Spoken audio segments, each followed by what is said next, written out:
Bonjour chers élèves. La séquence d'aujourd'hui porte sur la notion de coordonnées de vecteurs. Comme vous le savez, la séquence précédente, nous avons vu les bases orthonormées du plan. Aujourd'hui, on va voir les coordonnées, n'est-ce pas, de vecteurs. Eh bien, chers élèves, j'aimerais à ce que chacun de vous va avoir, n'est-ce pas, son stylo et un cahier afin de bien prendre note. L'objectif même de cette séquence est de déterminer les coordonnées d'un vecteur dans une base. D'abord, nous allons passer aux propriétés fondamentales. Propriétés fondamentales, n'est-ce pas, de coordonnées de vecteurs. Alors, si on prend I et J des vecteurs non collinéaires, petit i et petit j,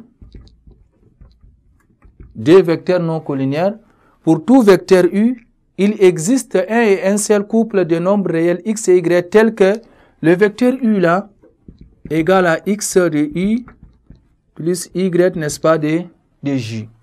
Alors donc, s'il faut passer à la propriété de coordonnées, propriété, n'est-ce pas, de coordonnées, eh bien, chers élèves, nous allons prendre les deux vecteurs, soit U, UJ comme une base et le vecteur U de coordonnées x et y et le vecteur V de coordonnées x', y' comme, n'est-ce pas, le vecteur du plan.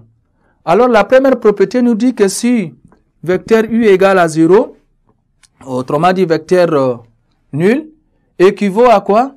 Équivaut à x égale à 0 ou bien y égale à 0. Ça veut dire que x égale à 0 et en même temps y aussi égale à 0.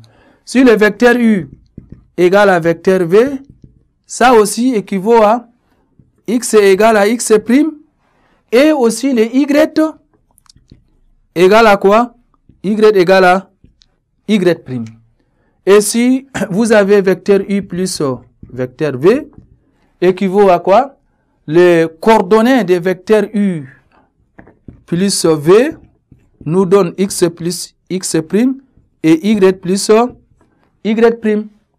Et lorsque vous êtes devant lambda vecteur U, alors ce vecteur-là a pour coordonnées aussi lambda vecteur U a pour coordonnées lambda x et lambda, n'est-ce pas, y.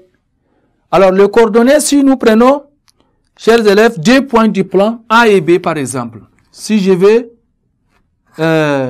déterminer les coordonnées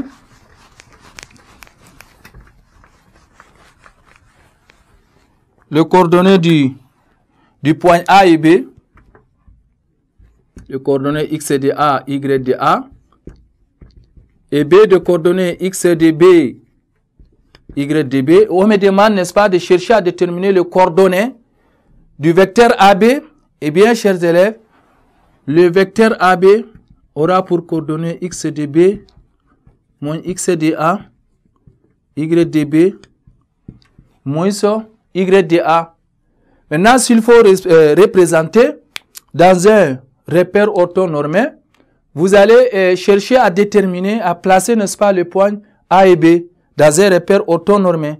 Sinon, la formule reste, la propriété nous dit, quand on nous donne deux points du plan avec des coordonnées respectives, A de coordonnées x de A, y de A, et B de coordonnées x de B, y de B, eh bien, le vecteur AB aura pour coordonnées x de B moins x de A, y de B moins y de A.